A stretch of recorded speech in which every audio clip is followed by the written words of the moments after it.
പരിപാടി ഗൗരവക്കാരനായിട്ട് മാറുന്നു. എതിർപ്പല്ലോ ഉണ്ടോ? ഇല്ല, ചേച്ചി ഒരു പ്രഭാഷക കൂടിയ എല്ലാം കൂടെ എല്ലാ പരിപാടി നമ്മൾ പെർമിറ്റ് ചെയ്ത് വിട്ടേക്കണ.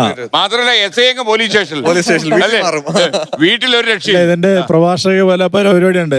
മറ്റേ റൂമിലൊക്കെ പോയതാ, മറ്റേ ഈ വത്തിക്കാനിലൊക്കെ പോയിട്ട് വന്ന. ഞാൻ അങ്ങോട്ട് പറയാൻ കാര്യം എൻ കൃഷ്ണപിള്ള സാർ എഴുതിയ ബലാബലം എന്നൊരു നാടകമുണ്ട്. ആ നാടകത്തിൽ ഒരു സ്ഥലത്ത് പറയുന്നുണ്ട്, ജഡ്ജിയെ കാലുമടക്കി അടിച്ചോനാ കോടതിയിൽ, പക്ഷെ വീട്ടിൽ ചെല്ലുമ്പോൾ മിണ്ടാവത്തില്ലെന്ന്.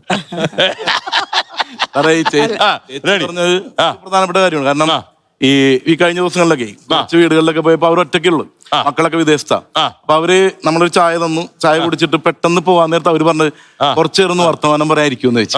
അങ്ങനെ അതിന്റെ കാര്യം പറഞ്ഞപ്പോഴാണ് നോക്കിയപ്പോ കേരളത്തില് ഏറ്റവും കൂടുതൽ പ്രായമായവർ ആഗ്രഹിക്കുന്നത് സമ്പത്തൊന്നുമല്ല, അവരാഗ്രഹിക്കുന്നത് കൂടെ കേൾക്കാൻ ഒരാളാണ്, കേൾക്കാൻ, അവരുടെ വിശേഷങ്ങൾ കേൾക്കാൻ. ഞാനൊരു 1.5 മണിക്കൂർ അദ്ദേഹത്തെ കേട്ടിട്ടാ വന്നത്. അപ്പൊ അദ്ദേഹത്തിന്റെ രോഗാവസ്ഥ മുഴുവൻ പറയുന്നു, അദ്ദേഹത്തിന് മെഡിസിൻ കാണിച്ചിരുന്നു. അങ്ങനെ ഒരു വലിയ അനുഭവമുണ്ട്. ഇപ്പൊ ഈ ഭാവിയില് ഏറ്റവും വലിയ തൊഴിൽ സാധ്യത എന്ന് പറയുന്നത് കേൾക്കാൻ, ഞാൻ കേൾക്കാൻ തയ്യാറാണ് എന്നുള്ളൊരു പെർ അവർ ഇത്ര രൂപ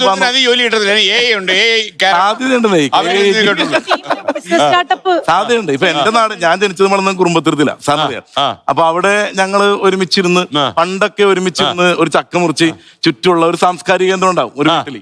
എല്ലാവരും വട്ടം വളഞ്ഞിരുന്ന് വർത്താനം പറയുന്നു, വിശേഷങ്ങൾ വരുന്നു, പാട്ട് പാടുന്നു, കേൾക്കുന്നു, പറയുന്നു. എല്ലാവരുടെയും വിശേഷം എല്ലാവർക്കും അറിയാൻ പറ്റും. ഇപ്പൊ നമുക്കറിയാലോ, പുതിയ തലമുറയുടെ കുറ്റം പറയുന്നതല്ല, നമ്മളൊരു ഫോണിന്റെ സെറ്റിങ്സ് എടുത്ത് ഒരു ഡിജിറ്റൽ വെൽബീയിങ് ഒന്ന് ചെക്ക് ചെയ്ത് നോക്കി അറിയാൻ പറ്റും ഒരാൾ എത്ര മണിക്കൂർ. 8-10 മണിക്കൂറാ. അപ്പൊ അതിൽ കൂടുതലാ. അവിടെ നിന്ന് തുടങ്ങണം. പുതിയ കാലഘട്ടത്തിന്റെ ഒരു ആവശ്യം എന്ന് പറഞ്ഞാൽ എനിക്ക് തോന്നുന്നത് ഈ വർത്തമാനം പറയാൻ, പറച്ചിലിന് വേണ്ടിയിട്ട് ഏറ്റവും കൂടുതൽ വേണ്ട ഒരു ഡിജിറ്റൽ വെൽനെസ് ആണ്. ഞാനിപ്പോ കഴിഞ്ഞ ദിവസം ക്ലാസ് കേട്ടത് അത് തന്നെയാണ്. ഡിജിറ്റൽ വെൽനെസ് ആണ് ഈ കാലഘട്ടത്തിന്റെ ഒരു ആവശ്യം. എല്ലാം ഉപയോഗിക്കണം, എല്ലാം ആസ്വദിക്കണം, പറയാനുള്ളത് പറയാൻ വേണം, കേൾക്കാനുള്ളത് കേൾക്കാൻ വേണം.